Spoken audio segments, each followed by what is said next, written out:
It's been almost 3 years since the launch of BG3 and people still seem to like this game a lot, and all of this is due to Larian being a good developer.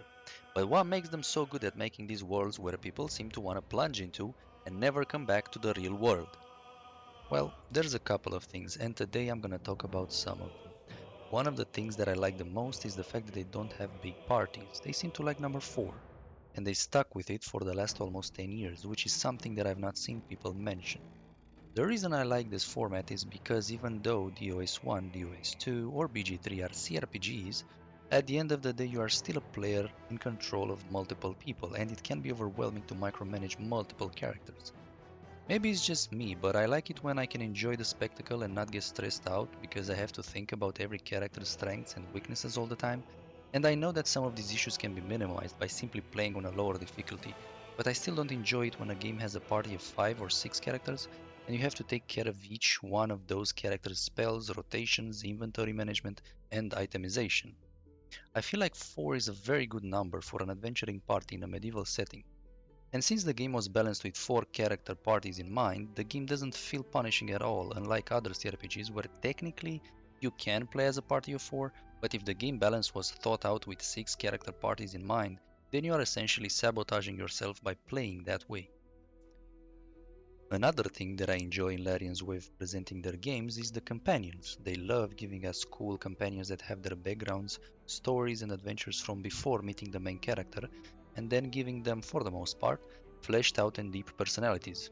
Good examples of this would be Ethan and Lochsef from DOS2 or Gale and Shadowheart from BG3. Even though Larian sometimes gets overwhelmed with the amount of care they put into some characters, and this kind of forces them to rush others, like Shadowheart's storyline versus Will's storyline in BG3, overall they do manage to create interesting, cool, deep, and relatable characters. I mean, if you've played through BG3 already, you already have your favorites, and seeing people online debating over who's the most interesting character or who's the most damaged or who goes through the most changes, that already tells you that these characters are interesting enough to make people talk about them as if they're from some TV show, and that is exactly one of the ways you can tell when a game has good characters. Another thing that Larian is very good at, maybe their strongest point in terms of game development in general, is interactability.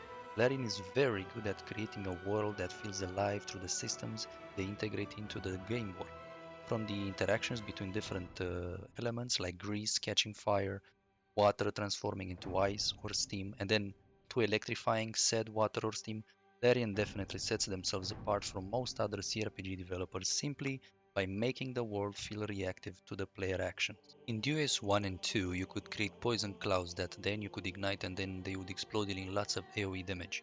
Some could argue that they went a bit over the top with these interactions in DOS 2. There's some of you that might remember the whole fiasco with having multiple versions of the same element and how they would interact with each other, like cursed fire, cursed water, blessed water, etc. And they even acknowledged that and fine-tuned this aspect in BG3.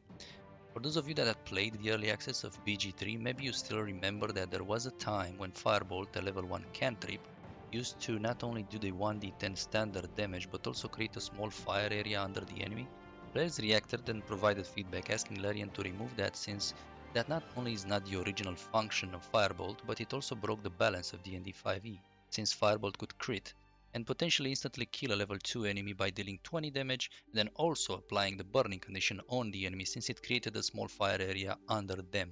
But coming back to my original point, the fact that in BG3 you can shove people, you can throw people, even the simple fact that you can jump over terrain makes the world much more believable. If I was to compare BG3 and Pathfinder Kingmaker, I would say that both are very good CRPGs, but in Pathfinder everything in the world feels flat. And this is not me hating on Pathfinder, I just sunk hundreds of hours into that game as well. But BG3 overall not only is a better product because of the budget that went into it, but at its core it's simply a better RPG. You can have dialogue options specific for a class, you can throw people over the edges and instantly kill them. You can beat the game through multiclassing and cheesing some encounters by making clever use of game mechanics. You can one-shot encounters by playing as an oversized owlbear and hit the enemies with the famed owlbear from the top rope. You can one-shot Gortash by drinking a potion of Cloud Giant strength and throw him over the edge in Worm's Rest. You can play the game permanently invisible. You can do all sorts of goofy things that make the game feel like a true D&D adventure. And I think this is where Larian's strength lies, in their capability to create an environment for us to have fun in, and a story that provides certain guardrails such that you can still have a semblance of structure and progression. But enough about what I think about Larian. What do you think about Larian? What do you think that makes them such a good developer in general? Let me know in the comments down below.